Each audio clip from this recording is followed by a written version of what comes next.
Good morning and welcome to Limitless, the show that brings you love and inspiration on a Saturday morning. And today we will be speaking to Professor Robert Beckford, who is an amazing character. He is an educator, an author, an award-winning broadcaster, and basically he covers subjects from social justice to theology.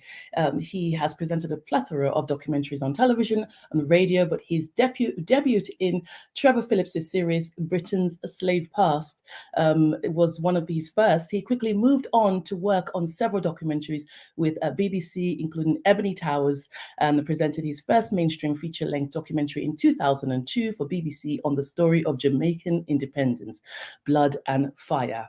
Robert earned a BAFTA for diversity in educational broadcasting for six-part series of BBC Religion, and basically changed the dialogue that was taking place at the time, and I believe inspired many that have come up in the world of theology and social justice. So without further ado, it is my pleasure to introduce Professor Robert Beckford. Welcome. Thank you for having me. Absolute pleasure to be here. It's a pleasure to have you here. And of course, you know, your works have really shaped and changed the way in which people of color in this country look at theology and also look at social justice. I do remember watching one of your earlier documentaries on Who Wrote the Bible and numerous others by after that, and I was really taken back as to seeing an actual Black person on television talking about these subjects that are so enlightening and so motivating and food for thought. So thank you so much. It's an honor to have you on this show. Thank you. Thank you for having me. And thank you for watching back in 2004 when we made that program for Channel 4. Yeah. And of course, since then, you've done so much in social justice over here and also abroad as well. So tell us, how did this interest start? How did it spark the interest of wanting, not just, because you're quite a unique theologian in the sense where you're not just theology, but you're looking at the old social aspects and how it ripples in society. So tell us, how did you get into this? What sparked the interest as such? That's a really, really good place to start. I said there's three things that really shaped me growing up. I'm 56 now, so I'm one of the elders, so to speak. But when I was younger, in the 1980s, growing up in Britain, three things informed my understanding of God and what a Christian was supposed to do. The first thing was, just to tell you about my family. My mother was a Pentecostal Christian. She founded several churches. But my dad was a trade unionist. He occasionally went to church. So I was raised in a household where there was politics and there's also Christianity. But I didn't want to do either. I wanted to play football. So I signed for Wolverhampton Wanderers when I was 14. And I was going to play professional football like most young boys of my generation. But my mother started to pray. You see, in the Pentecostal church, when your mother starts to pray, you need to get worried. Yeah.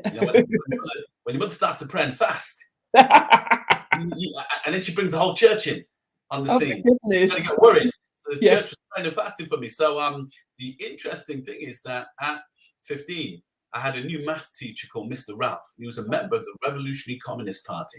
So Marxist, sent to my city to teach kids math, but that was his day job. All we did in our maths class was talk politics. So the irony is, my mother prayed.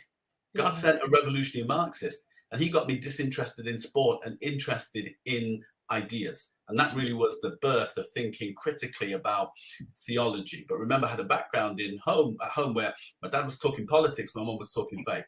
So I always saw the two, was always searching for ways of bringing the two together. So that's the first thing. Second thing is, when I was 14, I read the autobiography of Malcolm X. Recommend that every young Black man reads that book alongside the Bible. Read the autobiography of Malcolm X and lots of other books as well that I recommend. And that got me interested in the entanglement of religion and politics. Although Malcolm did it through Islam. His father was a Baptist, was a Christian minister. His father was a follower of Marcus Garvey, who connected Christianity to Black politics turn of the 20th century. And that provided me with a paradigm that you could do theology and engaging politics, but to ground it in theology. And this is the third and final thing that got me interested was then that I won a scholarship to study in New York. When I was in New York, I was introduced to the theological ideas of James Cone, and that changed everything. James Cone is the father of Black liberation theology, and he showed us how to connect the gospel of Jesus Christ in its entirety to social justice. In fact, showing us that the two are folded into each other. They're inseparable. Therefore, if you follow Jesus, you're going to be concerned about engaging and changing the world outside. Just give you an example of this. Think of something as basic as the Lord's Prayer. Jesus is saying, let the kingdom come to earth. Yes. Jesus is saying, let the people be fed. Give us this day our daily bread. Isn't spiritual. Jerusalem was called Bethlehem was called the house of bread.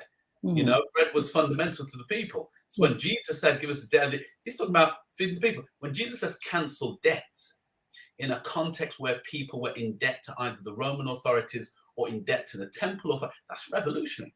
That's seditious in many respects. So even the Lord's Prayer, whole of the New Testament, points towards a God who is engaged with the nitty-gritty of people's lives, ensuring that there is just sharing of resources throughout the land, fighting any system that impoverishes people structurally, deliberately, when Jesus says, forgive them their debts. You know, so I'm saying this stuff is integral to how we read the New Testament. So those three things shape me. Having these wonderful parents who are willing to talk politics, talk faith around the dinner table, having a mystical experience where my mother prayed to God, praying and fasting, and God said the revolutionary Marxist.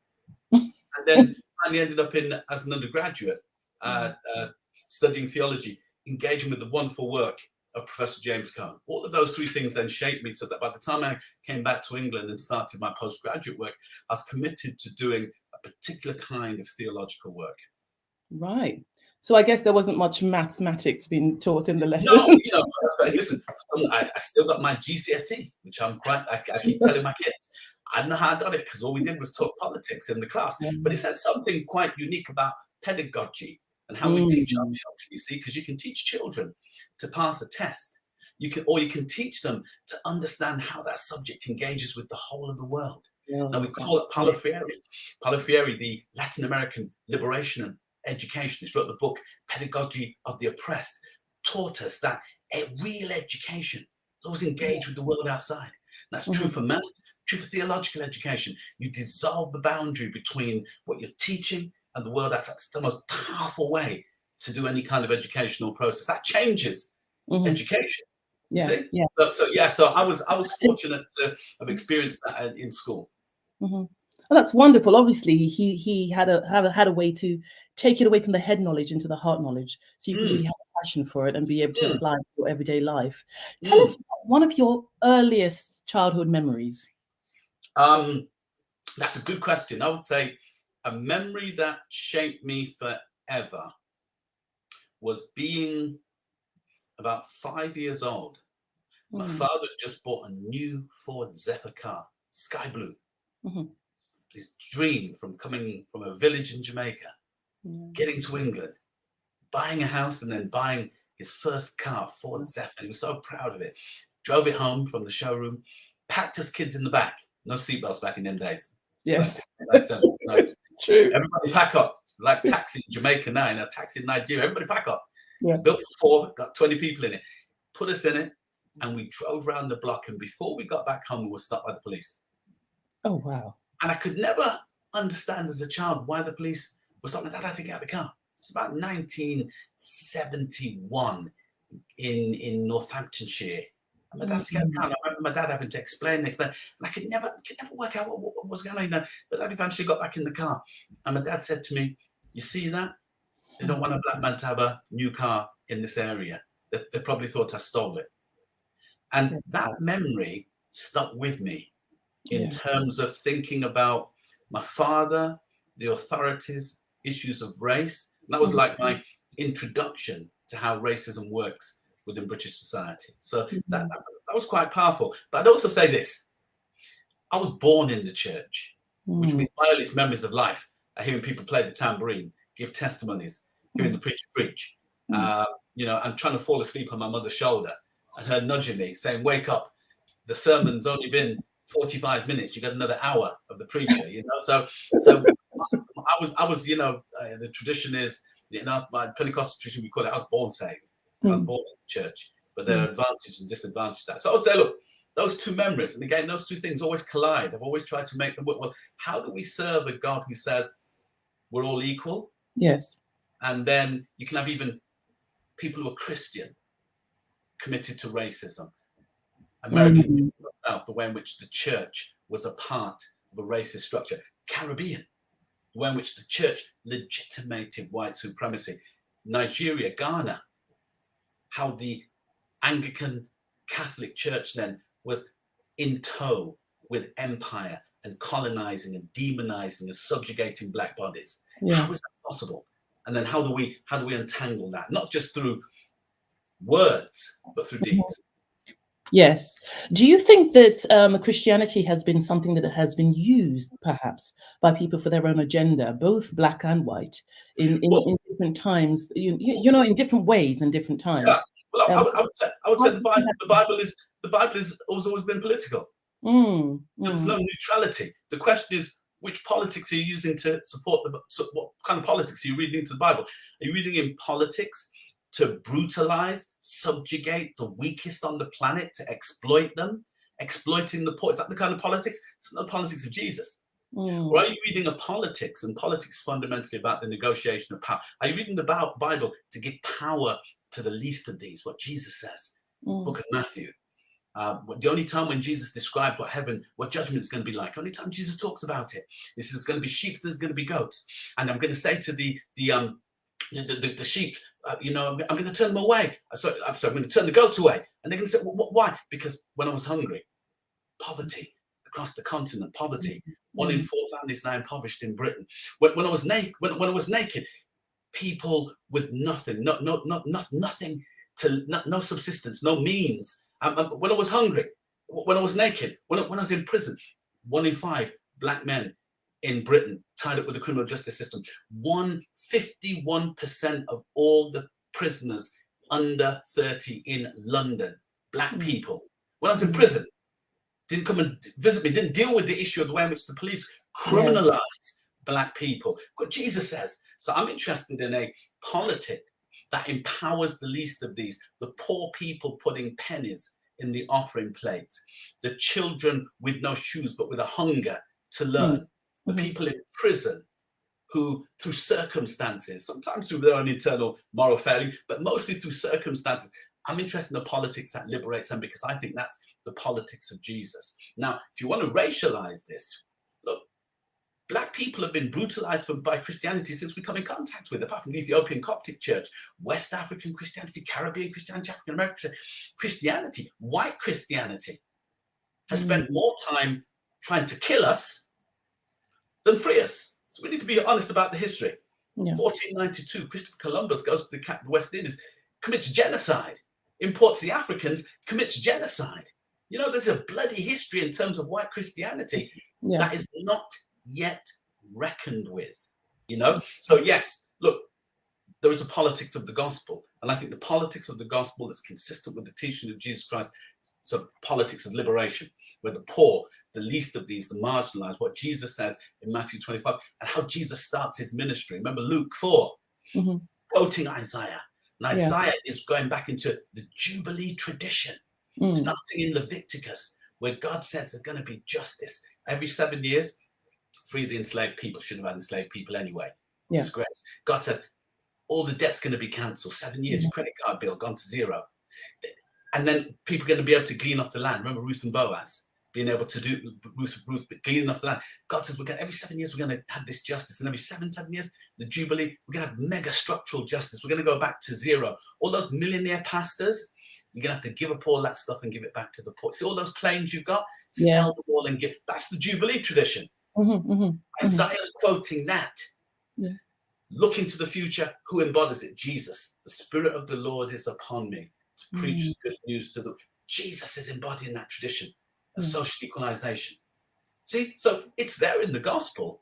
The problem is rich or corrupt people don't want to see it, because it demands that they give up what they have, sell what they have, release what they have. You cannot be a multi-millionaire pastor and claim to be a prophet of Jesus Christ. You cannot, because the gospel doesn't. The gospel says, give it away. The least you get power by giving it away. You get wealth by what you don't have. You know. So let's be clear about how radical this tradition is. And how much has been corrupted. I know that a lot of ministers have had accusations with regards to the amount of wealth that they've amounted and the amount of wealth that they're still accumulating. And sometimes you will find the congregation will be ready to roll their sleeves up and come against these very statements. It's obscene. No, let's be honest. It's obscene. How can you have 2 Bugattis and claim, well, God gave it to me in a context where there's so much poverty? How can you have 2 jets in a context where people there's malnourishment, starvation, a corrupt government? That isn't for me a sign of God's blessing. It's a sign of your own corruption.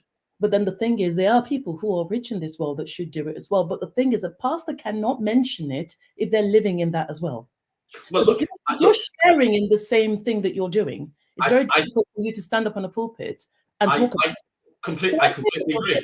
I completely agree. We've got to ask the question about what kind of kingdom economics should there be. Kingdom economics is about mutuality, about sharing what you have, giving away what you have. If you've got 2 coats, you're meant to give 1 away. Yeah. We're told in the New Testament text, not meant to hoard and say that somehow I'm getting incredibly blessed, but my congregation is getting, because people are sucking out from the coat. Let's be honest.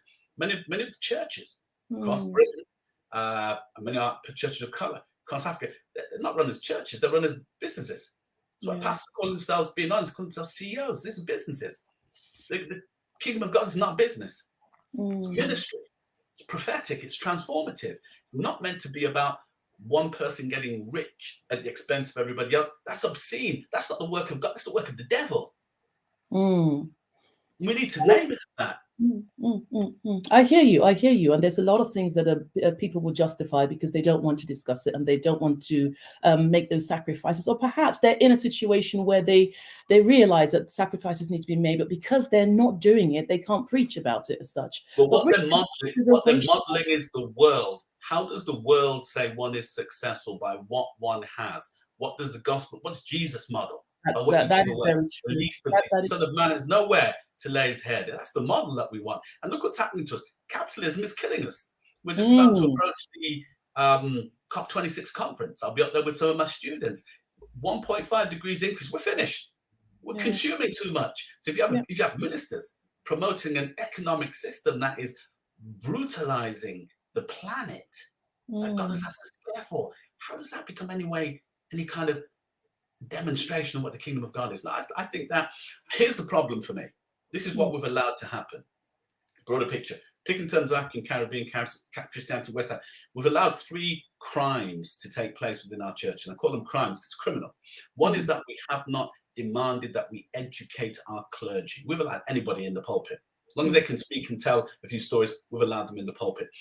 You would not go to see a doctor if you are sick. And if you go and see that doctor and say, "Doctor, where did you train?" and the doctor says, "I got my MD at the cross of Jesus," you're gone. Because you're thinking, I need somebody who's been to medical school and understands what's going on. How much more important is it then that we have people who are effectively trained to engage in surgery of the heart, gospel of Jesus Christ? We've allowed untrained people. They may have a degree in engineering, they may have a degree in maths, but they haven't studied theology.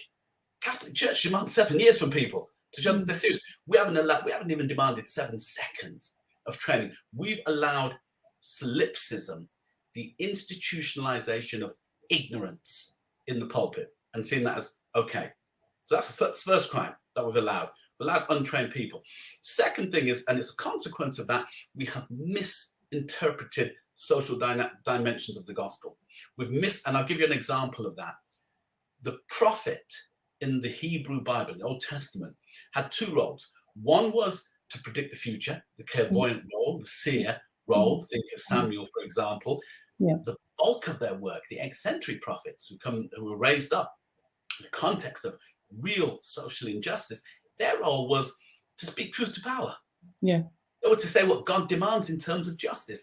Think of how many prophetic meetings you see advertised where it's just predicting into the future. That was the least important role. You measure a prophet's worth by their ability to challenge the injustice that they see around them. If that's the truth, then 99.9% of the prophets we see in churches in Britain, across the continent of Africa, they're false prophets. Because they're not dealing with corruption. They're not dealing with corruption. Half a prophet for me is a false prophet. The Hebrew Bible says if they're not doing the work of the prophet, if they're not doing what the prophetic role, and they're not doing the prophets, they're not doing prophetic ministry. Now, I'm not saying there aren't people who have a prophetic gifting where they can, but you can't call yourself a prophet. You may have a prophetic word. The work of the prophet is those two dimensions wedded together. Yes. Prediction. Speak. Read Amos. What does Amos go and do? Challenges the injustice, the economic injustice, the corruption of the state. How many Nigerian pastors you seen marching on the street saying Nigerian government, Ghanaian government, Congolese government is corrupt? Oh, many. There are many that are speaking out in West Africa. That's the prophetic task. Around. Prophetic task. Definitely. You have those two working together. Britain. They have no choice. They have no choice but to speak out. What I'm saying is those two roles go together. In terms of what I've seen, in terms of looking at the ministries that people are promoting on television, on the radio, it's just the kind of the clairvoyant work, not necessarily the two going together. So that's the second thing I would say. The second crime is that we haven't engaged with that social dimension of the gospel. Yeah. A lot of it is due to plain cowardice and ignorance. Third thing as a consequence is we have destroyed the ministries of brilliant Black women. Partly because of sexism, misogyny, patriarchy in the church. I've seen women with degrees from some of the best institutions in the world who have been told that their place in the church is just to play the tambourine, play the organ, look after the children, not having the opportunity to speak, develop their God-given ministries and talents. So for me, those are the three crimes. Untrained ministers, failure to engage in the social dimension of the gospel in any kind of meaningful way, and thirdly, suppression of women within the church and the destruction there of some fantastic ministries and opportunities for us to experience the fullness of God. Well, I mean, I can understand what you're saying, and I truly, I can see it. I can see where areas of these holes, these loopholes. But the reality is that they are happening, especially when you go to Nigeria or West Africa. These people are actually living in this oppressed society. You can't live in it. Obviously, there are going to be few who are corrupt, and they will, I'd like to see it. I mean, I don't follow West African news. Follow the Caribbean news. Follow the British news. Oh, I see. Okay, we'll talk about. I mean, I would like to. I haven't seen anything written. It's usually on the pulpit that you hear it. You cannot, and it's usually the way their whole sort of ethos. Can you give me an example? In a situation where one of some of the leading West African, not even Nigerian pastors, these kind of megachurch pastors. Well, I've heard Pastor Salmon speak about it. I've heard Pastor. He's the only one. He's the only one. I've heard them speak about social justice and the oppressiveness of not just in America with the George Floyd situation, but what's going on in Africa as well. And how they organize globally as well.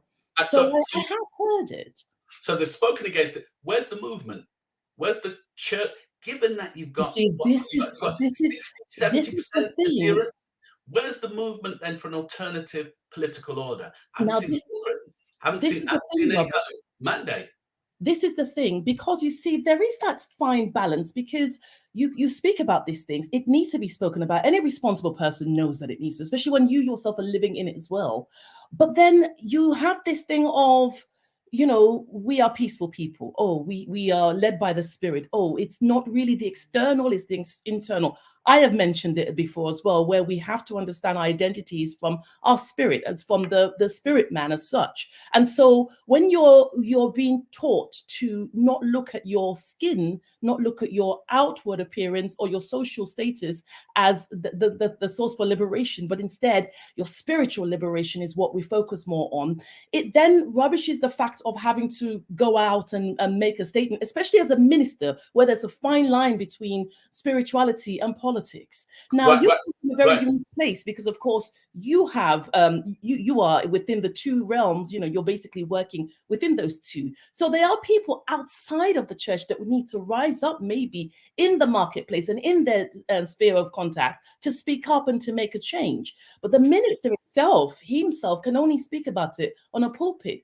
It's not the Martin Luther King movement at the moment, because most of them are looking at it from a spiritual perspective and trying to strengthen the believer from the inside out. So that, because the thing is, if we were always going to be focusing on our heritage, where we come from, you know, what language do we speak, all that kind of thing, because I can understand that sense of pride that needs to be healed. People need to understand that Black is beautiful, Black is intelligent, Black is able. But then what the message really has to be that are you really the real you? Are you really a color? Are you really the skin and the body? Nobody's reduced. And I think that's been the main discourse. That's been the main discourse that has dominated the preaching. Yeah, but I would say three things in response to that. First thing is that we have to recognize colonial Christianity taught us that we should spiritualize everything so that they could exploit us and take our resources.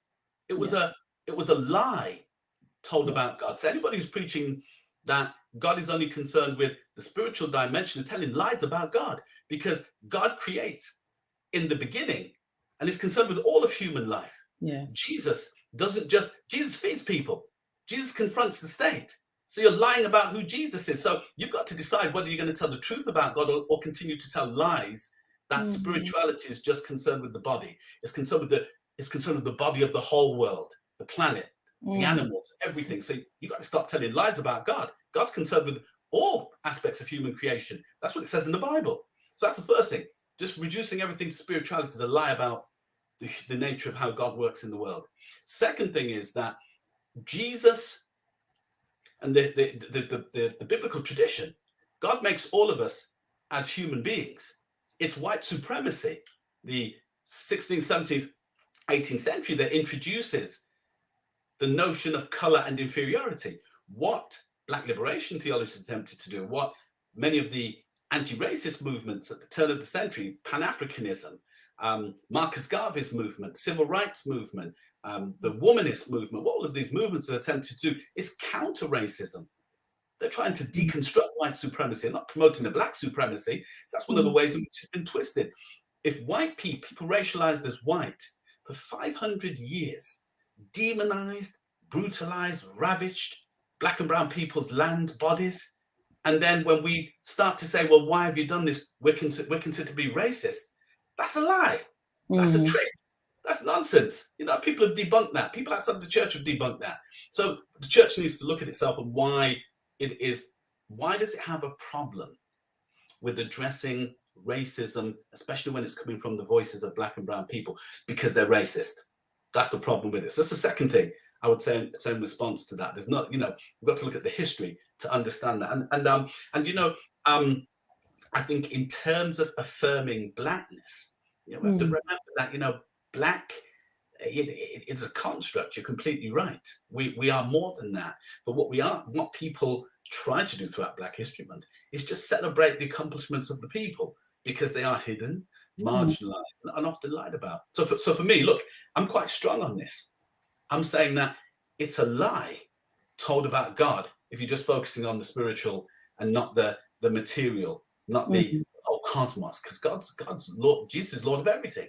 Politics, society, gender relations, issues around human sexuality, all of these.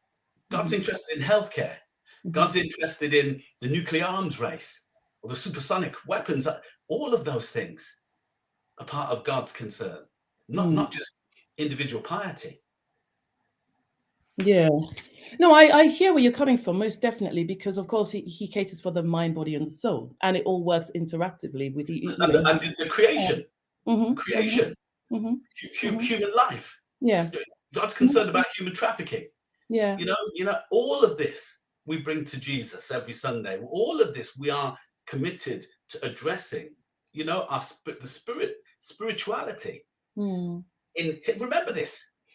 It's only in Western philosophy they separate the spirit from the body. That's Platonic thought. It's Western theology. African theology from day one, like the Hebrew Bible, like New Testament, we all saw it as a whole. Holistic sensibility. So in many respects, you see, look at the irony of this. We had a philosophical system that allowed us to see how all of these things interact as part of God's kingdom, consistent with the Hebrew Bible. Colonialism said we're going to separate them. Why do they want to separate them? Because back home in Europe, if they could separate the church from the politics, then the politicians could take over, the money men could take over, and they could marginalize the church. It's a political maneuver. It has nothing to do with divine revelation. So what we need to recognize as people of the African continent is that we have philosophical systems that get us much closer to what God is saying in the Hebrew Bible, in the Christian scriptures, in the New Testament. Okay, thank you. I do understand what you're saying very much, and it makes a lot of sense, of course, with regards to the whole holistic sort of African original religious ways of tackling, faith.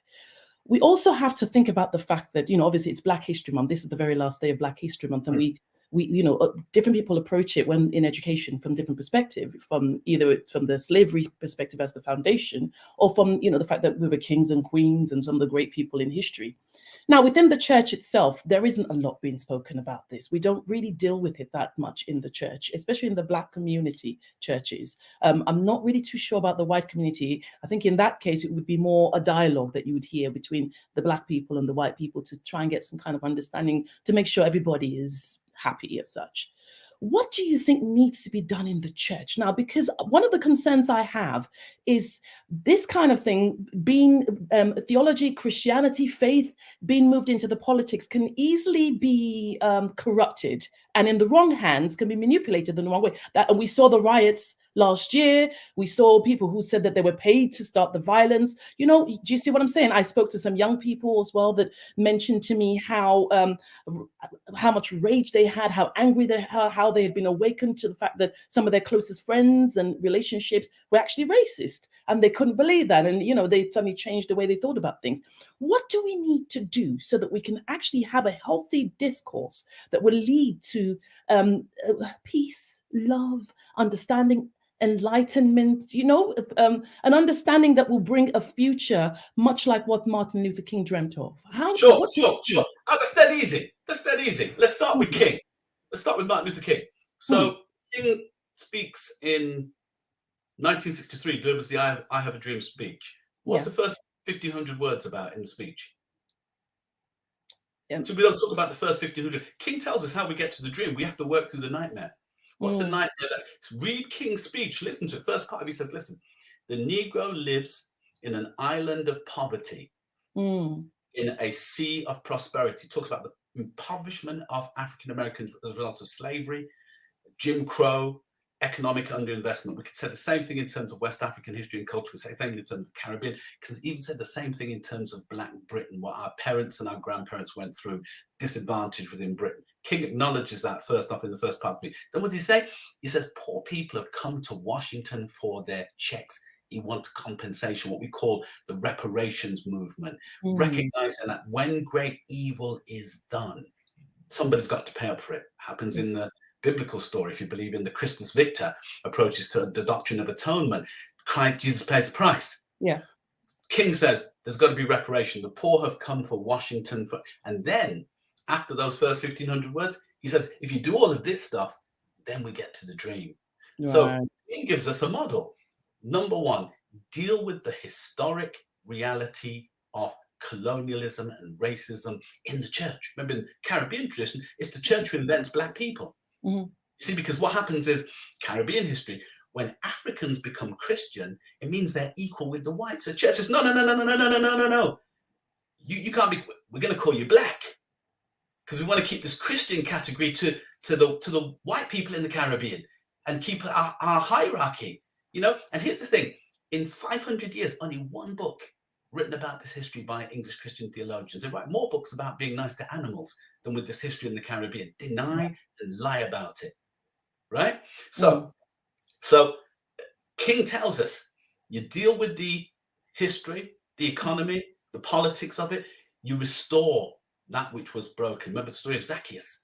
Zacchaeus, he confronts Jesus, I'm going to give about 5 times. Not one penny given back by the church for the gains it made in slavery by terrorizing, raping, torturing Black women's bodies. Remember the Church of England had a plantation in Barbados for over 120 years. Branded Black women's breasts with the fish sign. How do you do that and then go to church on Sunday? This is the work of Jesus. That's the work of the devil. You know, so you've got to, not one penny, not one apology for what it did to black and its part in 500 years of torturing, genocide of black bodies, because somehow that doesn't matter. Somehow we need to forget that now. King says no. Jesus says no. The biblical text is no. So deal with the history, compensate the people, or make amends in some way commensurate with that compensation. What's made the film Empire Pays Back, looking at how much Britain should pay the English-speaking Caribbean for reparations for slavery. It's still on YouTube, called The Empire Pays Back. Then you get to the dream. Then you can reach the point where people can say, well, you understand the history, you understand how whiteness has worked in the world. Praise God. You understand the way in which slavery has new forms of racism work in Britain. And we don't want them in our church. How are we going to do it?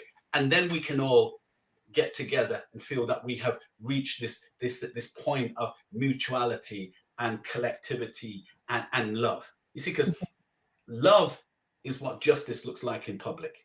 You see, so King tells us that's how we get there. But the problem is this, and this I would go as far as to say this: I don't think the church can deliver racial justice for 3 reasons. Number one, because it doesn't have the moral courage. It takes courage to stand up and say, we're going to do the work of racial justice. We are going to address our legacy of slavery. Very few pastors are willing to do that. That's really courageous. That's like Jesus-like. We're not going to stand for this stuff. We're going to have a zero tolerance within our church, within our direction. And what we've taken back, Baptist church, Methodist church, Anglican church, what we've taken back, we're going to give you back fivefold. Wow.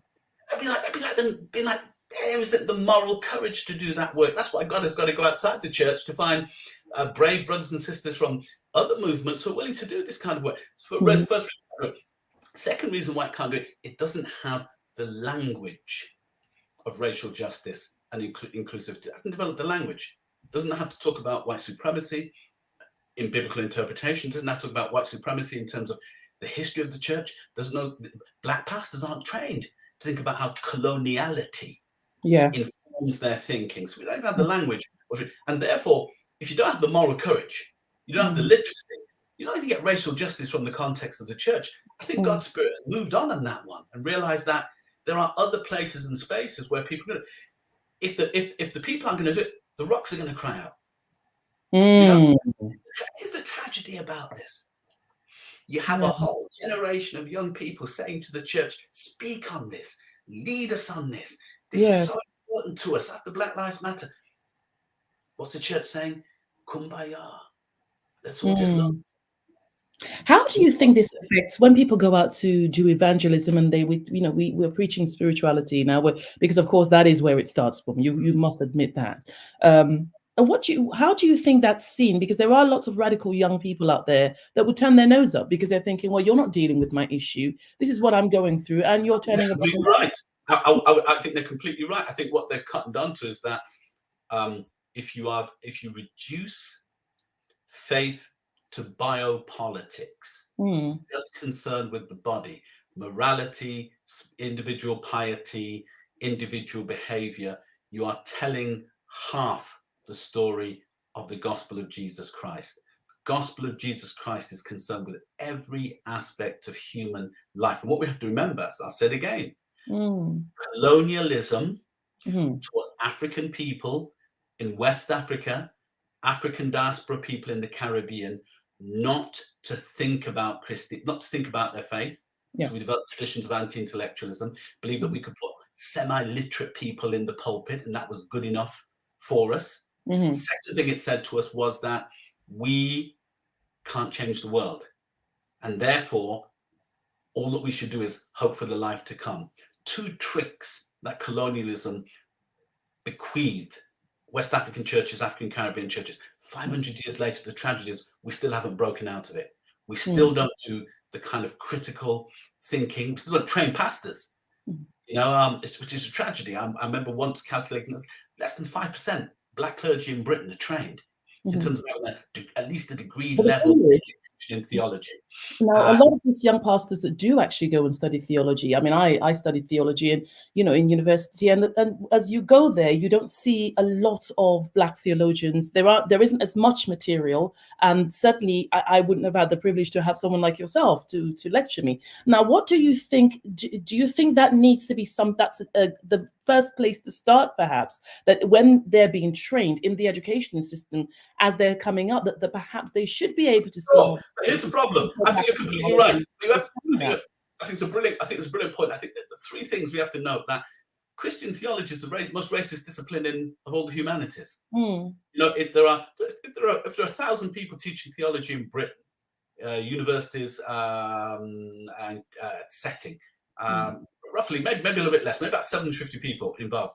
Out of the 750 people, there are only 3 people of color, 3, maybe 4 African Caribbean people out of nearly 1,000 people. That makes it arguably the least integrated discipline of all the humanities in Britain. It's the most racist in many respects. So we've got to acknowledge that. They've done everything possible to keep us out.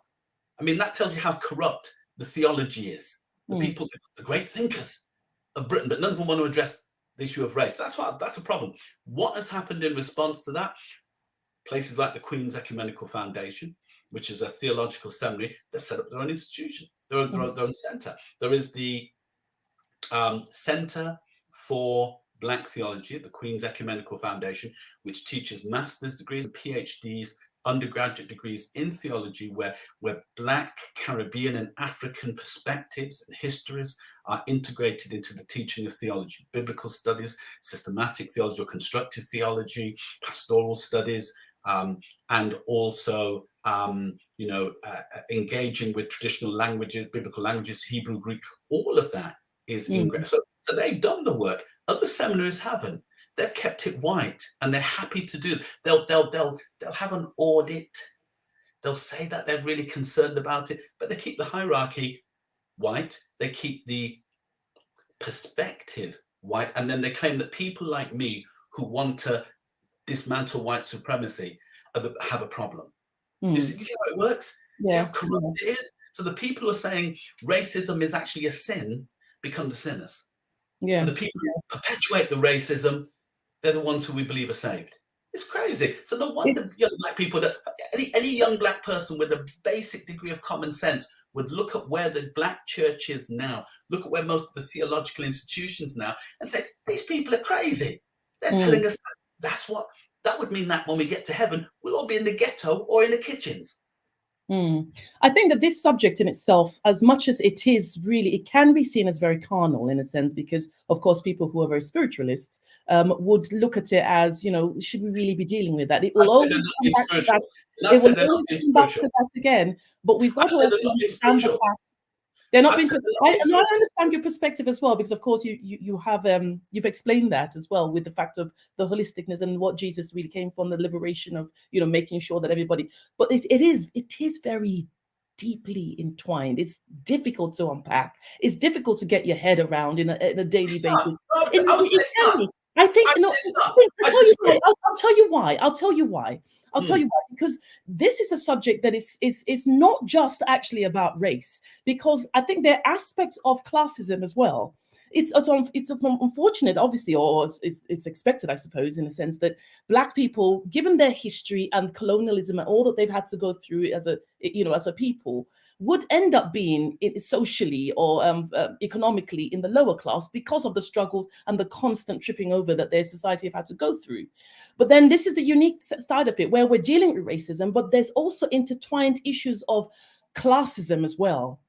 Positioning, upper class, middle class, wealth, status, all of that. And Black people will have always been assumed as being of a lower class because of their economic status. So there are those issues as well. That's why I said. Oh yeah, completely. But then what's the task of the church in all of this? The task of the church within all of this, and it's done it really well in terms of Britain on one level, is to educate people, promote education. African Caribbean churches, that the first Saturday schools were from the churches, because they recognized the educational system was deficient. They educated people to encourage them. It's called the tradition of uplift, where they uplifted the congregations, people like me, They said, look, I didn't end up becoming a professional footballer. You know, I went into a poorer profession. There's nothing poorer than being a university lecturer. It depends on how you quantify. I'm telling you. So why? Because the church encouraged us to uplift ourselves, to do better. So it did that job. But in terms of connecting, having a holistic understanding of spirituality, that's where real spirituality is. Actually, that's where we've missed the point. What does it mean to really serve God with all of your heart, all of your being? It means you're going to be on the picket line. Because you know what? Because you're putting your faith out there. What does it mean to serve God with all? It means you're going to have a zero tolerance approach to any kind of racism, sexism. You're going to fight against those things because you realize they are the antithesis of creation, antithesis, the incarnation of Jesus Christ, all flesh. The potential to produce the divine, to reflect the divine, all of that. So for me, I would say this, and you know, maybe I'm being extreme. You might think I'm being extreme, but I would say it's a weak faith that reduces spirituality just to the body. A strong, buoyant faith, like the faith that we find in Jesus Christ when the Spirit of the Lord is upon him, is a holistic faith that's equally comfortable talking about sexism in the church and organizing and resisting it as they are doing the week-long prayer and fast and getting dreams and visions from God. For me, that's the power of the Black church. Black church was able to marry that, change the world. See, we're going to do one. Let me be self-critical. Often there are people in my position, we just do the critical stuff. We don't often get the opportunity to talk about the spiritual stuff, but both of them have to be that it's that holistic approach which has real power. So that's what I'm arguing for. And I would say one without the other. Let me be self-critical again. One without the other is faulty. We need both of them. And if you're in the pulpit, I would say this: if you're in the pulpit and you can't deliver both of those, I'm not coming to your church. Do you ever wish that you were able to have? Did you at any time in your life ever want to go into ministry itself? Well, funny thing is, I felt I was called to pastoral ministry when I gave up playing football, but I fell in love with education, the world of ideas, and I feel this is my ministry. So I would say we're all ministers, we've all got a calling, and mine is to educate, and that's my mission, that's my vocation. You know, so I feel I'm fulfilling my mission. What am I doing with that? Look, we have over 50 Black postgraduate students at Queen's Ecumenical Foundation. So I just talk about this stuff. I put energy into it. I've worked with and helped to create over 15 Black PhDs. Very few people in theology can say that. In fact, at least about 25, 30 Black MA students I've helped to develop. During my time in television, when I was younger and prettier, I used to invest in developing other Black people. David Lashoga, does the history programs. His first two films were based on two ideas that I developed with him. Andrew Akinwelere, one of the first Black people to present Blue Peter, he was working in a clothes shop when I engaged him and said, come and work with me in my radio show. Latanya Shannon, who just produced that award-winning documentary about ESN, Educate Subnormal Kids in London, Subnormal. She got her first work experience working with me when I was doing remember, this is my side hustle. This isn't even my main job in terms of theology. You know, so even at Queen's, Dulcie McKenzie, who heads up the Centre for Black, one of my PhD students, Gifford Ramey, the first Black person in Britain to get a PhD in biblical studies, one of my former students. So for me, my mission, my call is can you pour this stuff out back into the community, back into empowering the next. I've done that work, you know. And listen, here's what I would say is this: people closed off their pulpits to me because of my challenge. They closed their pulpit. You know what God did? God said, Robert, your pulpit is going to be the TV screen. You know, 500 people or maybe 2,000 people, 20,000 people in the mega church. I'm going to give you 3 million, 4 million, 100 million. You know, so in many respects, to answer your question, yes, I feel I'm living out my vocation, and even pastoral ministry, it was closed off to me, but God has opened up something else. You see, which I think is quite significant. So again, I would emphasize I think any kind of spirituality that does not engage with all of God's creation, all of the issues concerning God's children, is fake spirituality. Yeah. Because I'll tell you why. Because in Revelation, we're told anything that's lukewarm, half-hearted, better not having it at all. Real deal, ride or die, as they say in the African American context. It's got to be the full deal that we've got to preach and offer the people of the kingdom of God in order to see the kind of change that we want to see happen. So how much do you believe in the fact of making sure that your voice is there to represent you in the marketplace? Because of course, a lot of churches, they're speaking. Obviously, thankfully, we have technology now that allows a lot of churches to go online and they can actually be able to speak about, the kingdom of God. They can preach now.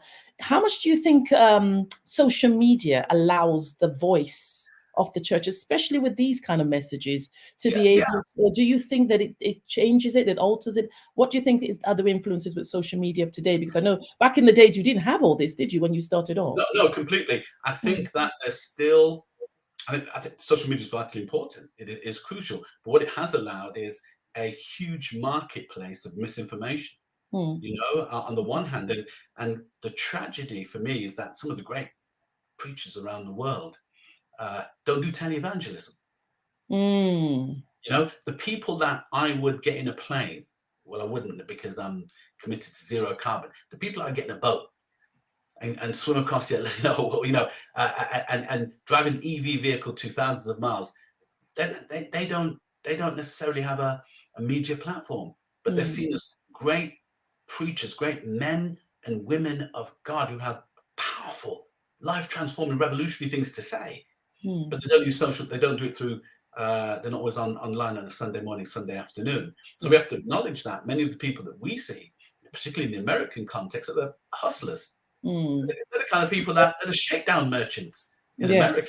We don't think the real preachers. So we think the shakedown merchants were hustling people for a new Rolex, hustling people for a new mansion. We think that's African American Christianity. It's a corrupt veneer of what the tradition has been about. So I think social media plays an important role, but it leads to a multiplicity of voices, and some of the good stuff gets lost within it. That's why I always encourage my students to read. If you haven't read the work of James Cone, you need to go and read it. If you haven't read the work of Dolores Williams, Sisters in the Wilderness, Womanist God Talk, go and read it. If you haven't read the work of brilliant African-American womanist theologians like Kelly Brown Douglas, go and read her book, Sexuality in the Black Church. Go and read her book, Stand Your Ground, about Black Lives Matter in the Black Church. If you haven't come across the genius that people like Cameron Carter, man's got 3 brains. Brilliant work in terms of race and theology. Willie Jennings, writing about oneness in theology. There's some brilliant stuff there, but it's in books. So I said, obviously I'm in education, we encourage students to read, but I would say equally for pastors, you've got to be reading people. If you're investing more time in social media than reading, you're going to have problems. Yes, most definitely. Really understanding the depth of the Christian theology, understanding in the complexity of the biblical text, and being able to address the complex ways in which people are living at this point in time. So, in short, yes, recognize the value of some really good things, the reach that people can have through social media, but we need to recognize that some of the greatest preachers, teachers, educators are not online. They're in the classroom, and in pulpits where they're not all wired up. And therefore, I think it's vitally important that we encourage not only clergy to read, but encourage our congregations to read. I don't know if your church has a book club. Yes, that's old. Yeah, I remember those days. It's a book club, and I would say start with Michael Eric Dyson's book on Martin Luther King. I may not get there with you. The real Martin Luther King, which has a brilliant chapter on the dream speech. So all of these things, people perish for lack of knowledge. And here's the thing. So I want to, I have a gospel album out, and the gospel album is an attempt to challenge some of these airy-fairy Christian songs that people sing on Sunday morning, which are very low in theology, but very high in sentiment and emotion. I mean, there's a lot of criticism of them. But if we're not even teaching people about God, Scripture in the songs that we sing, it's hard enough getting them to read. That's another thing as well, where I personally believe that the music needs to be educational as well. It also needs to reflect the people of now. As, I mean, I love the old hymns more than even the modern stuff, but also those old hymns were reflective of that time and the person that wrote it with their testimony of that time. And a lot of the songs for now need to reflect what's going on now. And that's why I like Christian rap as well, only because they're able to express the now, the struggle, what they're going through, and how they see Jesus in that. Do you think that's an area that might? Because I know you're working on some Jamaican. Did you do that? Yeah. There's an album called the Jamaican Bible Remix, and it's got Jamaican in it because we sample. We sampled the audio from the Jamaican New Testament, which is the New Testament translated into Jamaican patois. And when you translate an oral, spoken language into written form, it becomes a legitimate language for some people. Not everybody, but for some people, so it's Jamaican. So what I wanted to do was use that because Jamaican is really decolonial in terms of the languages. It's an African base where they pour in European syntax and other things. So it's quite a clever way in which African people in the Caribbean kept the memory of Africa alive, and even created new words to help us understand their predicament. So that's why the album samples it. But the theology within the album is the theology of womanist theology. That's Black feminist theology, Black liberation theology, Black church, Pentecostal church theology. There's a song about the work of the Holy Spirit within the world, based on Thessalonians, and the book of John, the defensive and offensive force of the Spirit within the world, holding back the evil. We're told in Thessalonians, what the Spirit does. So I wanted those kind of theological ideas, those thick, rich theological ideas, to be there in gospel music. So that's the album. It's free to download. Obviously, I didn't. Free. I'm not into that prosperity gospel. I'm into. How do we get hold of that? I'm into the Commonwealth gospel. You just need to Google the Jamaican Bible Remix, and it's free to download on the university website from my former university, Canterbury Christ Church University. It's on their website. But if you just type in Jamaican Bible Remix, the page will come up. Just scroll down. There are 10 tracks free to download on SoundCloud, and then there are 5 music videos as well for half of the album. And so what I wanted to do was then enrich gospel music with that and challenge the gospel music artists as a consequence. Say, look, you can do this. The good news is that I'm currently working on a project with the Kingdom Choir, which is going to be released at COP26, which does this kind of work. We have them singing a song that deals with environmental degradation coming out of the African-American religious popular culture tradition. So it demonstrates that you can do this stuff. So the hymnody for me is problematic. Here's the thing. It needs to be contextual, you're right. Experiencing from our experience. Here's the problem though. Most of it isn't coming out of Black people's context. It's white songwriters who dominate the Christian church music charts. Pauline Muir's PhD at Birkbeck University documents that. You can go and read that. Pauline Muir documents how white Christian artists dominate the Christian music scene, the church song scene, all of that. Very few Black songwriters make it through. So we aren't even singing songs that we create. So in some respects, if you want to hear what's happening in terms of Black life, you have to go to the secular world, because Storms is singing about what he's experiencing. Dave about what he's experiencing. Even Little Sims singing about what she's experiencing. The church context, we're singing things by white people from Australia. Yeah, which is not relatable to our lives now. Yeah. And I'm saying, those people haven't dealt with what they did to the Aborigines. Yeah. And they're telling us about who God is. So I'm intrigued. What maybe we should be dealing with the Aborigines and come back with some new songs that engage with us. Yeah. Not even dealing with that history. So I'm kind of, my goodness, I'm not going to listen to secular music where people haven't dealt with some of these issues. I'm going to be a bit weary. Yeah. So more so within the church context. So what we tried to do with that album was challenge try to challenge Black church musicians to write contextual songs that emerge from our life, our experience, our history, as complex and as mixed as they are. Because when we're talking about Black Britain today, when we're talking about beige Britain, the fastest growing demographic in Britain, people of mixed heritage. So Black Britain has changed. How do we talk about the super diversity that we have and the beauty and strength within that?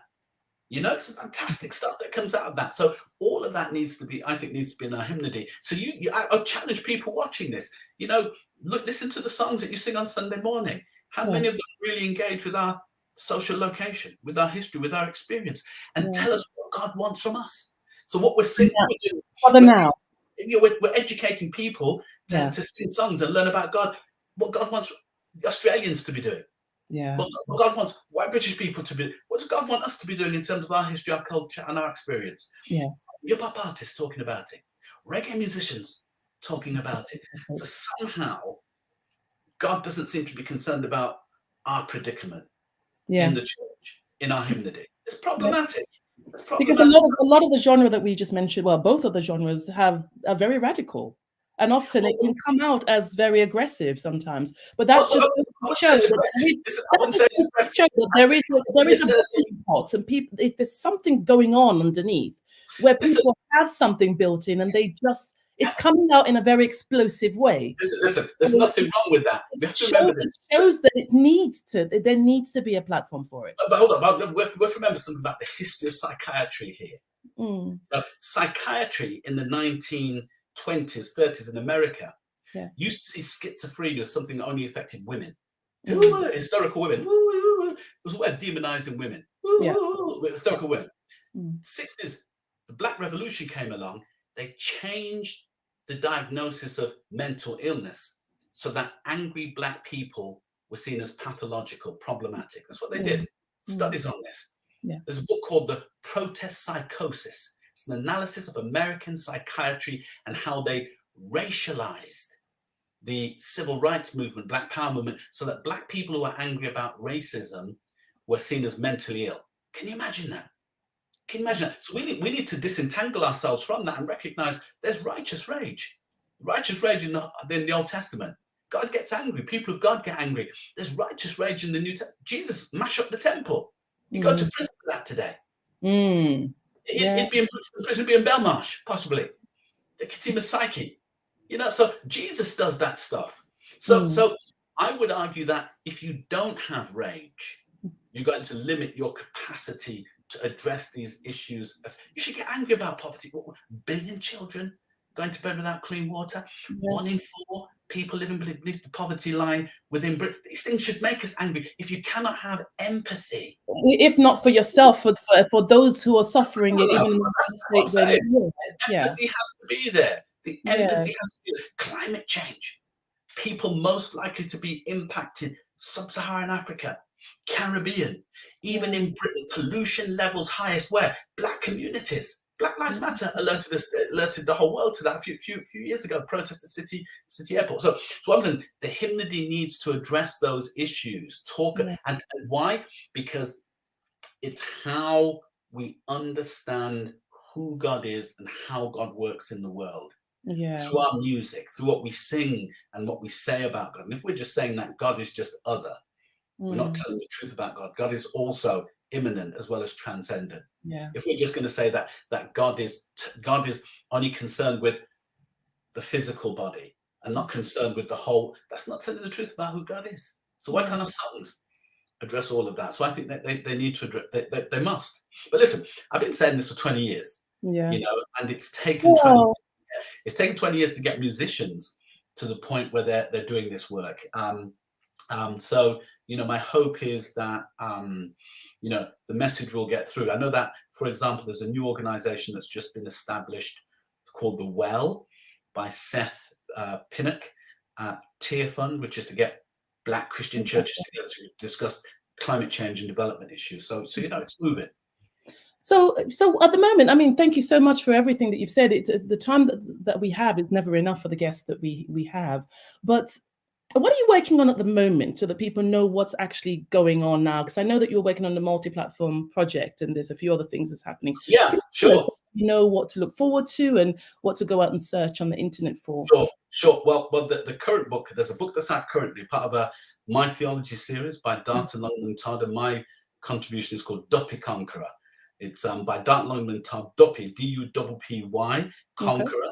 And Duppy Conqueror is an exorcist in Jamaican popular culture. It's a phrase that was made popular by Bob Marley as a song called Duppy Conqueror. And my argument is that we have to exorcise many of the oppressive forces that have oppressed Black Christianity throughout the ages. And I look at how that works in terms of understanding God, understanding Jesus, understanding the work of the Spirit. That's out currently on Dark London on the top. I have a book coming out early next year, about March. It goes to the publisher at the end of this month, November. It goes to the publisher. It's called Decolonizing Gospel Music. And that project is partly book. It's the album that I mentioned earlier. And there's a documentary, a radio documentary called the Jamaican Bible Remixed. And it's on BBC World Service, and it tells the story of the Jamaican New Testament, the production of it, and how this album intersects with that. So that's why it's multi-platform. It's a radio documentary, BBC World Service. It is a book that's coming out next year, and also the album that people can listen to. And then there's another project that I'm just working on at the moment, which will be out middle of next year. This project is about Christianity and slavery, and there's 4 parts to this. One is a film documentary on reconciliation. How do we get reconciliation in light of this history? And that's a joint project with the Movement for Justice and Reconciliation charity based in the UK. There's a book with SPCK, which is on Christianity and racism, a short guide, which is part of this project. And then there is also a radio documentary called I remember what the radio documentary is. I'm making it in January. It's on the Anglican plantation in Barbados, the Codrington plantation. So that those are all part of the next project, which is all about Christianity and slavery. And if you get up early in the morning, or if you have BBC Sound, I participated as the narrator and gave the address for last Sunday's BBC Radio 4 Sunday worship. It was on the Ethiopian Orthodox Church, so you can still listen to that on BBC Sounds. So those are the things that are taking place over the next 6 to 8 months, all kind of written projects, so to speak. But do look out for also the Kingdom Choir song from COP26, which should be out after it's going to be performed live on the 8th, Glasgow Cathedral, and then it will be out afterwards. So, but I would also encourage people to do this. Look, if you look, I think we have to, as Christians, rise to the challenge. And if people feel like they're being provoked or got at or disturbed, see that as just Robert Beckford talking. Maybe it's God speaking to you, and God using this moment to say, you've got to do better. This is what it feels like when the biblical waters are troubled. It means you've got to be disturbed because you've got to go. That's it, your comfort zone. And I would encourage those of you who really want to take up the prophetic role of being not only foretelling, but forthtelling, these dual roles. Enroll on one of the courses at Queen's Ecumenical Foundation. Their website is online. They offer a master's degree in Black transformative ministry, which is all about thinking about your particular ministry, whether it's pastoral or non-pastoral, whether you're a school teacher, whether you're a lawyer, accountant, doctor, nurse, teacher, janitor. You thinking about reflecting on your ministry using all the resources within Christian and Black Christian thought in particular. And that's a master's degree. It's such a cool degree because they teach it on Saturdays, because they realize that most people have to work and sometimes working 2 jobs, so they teach it on a Saturday. Such a Black. Exactly. Proper marketing job on that. So they recognize that a lot. And the weird thing is, actually, when you tell me about all these different projects you're doing, it sounds the same to me, the numerous jobs and the different things. This is what we do. We've always had to multitask. We've always been able to have day job, side hustle, and all of that. But listen, this is why one of the things I appreciate within African American Christianity, when I've been to American churches, is they acknowledge the genius of our people. Yeah. The fact that we can, because people are racialized as white to do this stuff. We say, my goodness, look how brilliant they are. Black people, I'm thinking, My mother did that and had 5 children. Yes. What are you talking about? So sometimes, part of the need to have a Black History Month, part of the need to talk about these issues is to affirm that which was demonized within us, the kind of creative genius, the cultural traditions, the linguistic sensibilities that come out of African cultures and mingle with European cultures in the diaspora, produce some of the greatest music, greatest artists, the greatest literature ever written in the world. Yeah. We need to celebrate that. Yes, most definitely. And Black History Month is really about the genius of African people, celebrating that, those cultures, the idea. I'm not saying they were perfect. We recognize some of the kings were tyrants. Some of the queens were tyrants. We recognize that some of the cultural traditions were problematic. But what we are trying to do is sift through that and say, well, what good can we take from that to affirm who we are in this world? Because I would say this, having been through the school system, having put children through the school system, everything within our educational system works against loving Blackness. Yeah. Everything. That's why you always have to, I had to deprogram my children when they came from school. Make them feel good about who they were, that they had a place within history, that the geography they were learning wasn't the full geography or full picture of African history, Caribbean history. So I think so. And, really and truly, that's what the church should be on a Sunday. It should be a place where all bodies, whatever color, whatever gender, are affirmed, so that all people can say, this is where I am, this is where I am, and feel cool about that. And you can't have that if you're in denial about the history, if you don't have the language, you don't have the moral courage to speak about these things, to engage the people. So that's all I'm interested in is developing that language.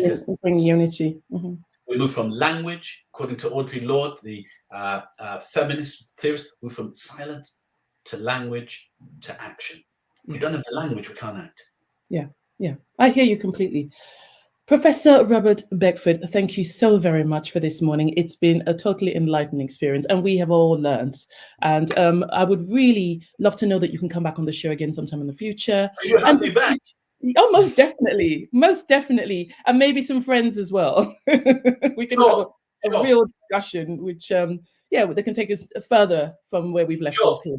Sure. Okay, so thank you so very much, and look forward to seeing you again soon. God bless you. Thank you. My pleasure. Again, thank you for having me on, and I would encourage people to look at the Queen's Ecumenical Foundation website, their postgraduate studies in theology, and look, if you're really, really, really serious about transform, get the education, get the power, develop the language, the tools to transform the world. Yes, most definitely. Thank you so very much. God bless you. You're welcome. Bye. Goodbye. Wow. I think that our brain cells have multiplied a number of times over from today's talk. And we have learned, as usual, with all the guests that come, we definitely have learned today yet again. And it's been really enlightening. And remember some of the things that he said, he was really looking at the fact that you can't say that you are a follower of Christ, but yet you are afraid. Queen Esther said, if I perish, I perish. But you see, you have to speak up, because faith without works is dead, as it says in James. You need to speak the truth, because that is the only thing that will set you free. It will liberate you and your generations to come, and their children and their children's children. So we need to speak the truth with courage, and making sure that the standards that Christ brought onto this earth for liberation is experienced by all and as many as you can make possible. And that, I believe, is the true Christian way. I know one of the questions I would have asked him was to look at looking at Barabbas and the violence when it comes to creating social justice, and how do we look at it, Barabbas or Jesus? Because at the end of Jesus's works, that's what it came down to, and people chose Barabbas. But at the same time, we can see the radicalization in Jesus, the fact that he stood for what was right. He said, well, how dare you treat my Father's house in such a way? We are the temple, therefore we carry our Father within us. He dwells within us as Christians. So therefore, when we see people of our color, people in our walks of life suddenly being treated because the body, the house that carries Christ in it, is being devalued, you need to wake up and say, well, we've got to speak, because no voice in a marketplace of too many voices that are negative, you have to ask yourself, when great men stay silent, then how much evil is actually being done? So we do need to speak up. And I do very much feel as though there's been an enlightenment, not just for me, but for many out there. And so, sadly to say, this is now the end of the show. And so I'll have to love you and leave you until next time and same place. I'm Reverend Maria Bond, and I'm saying goodbye and God bless.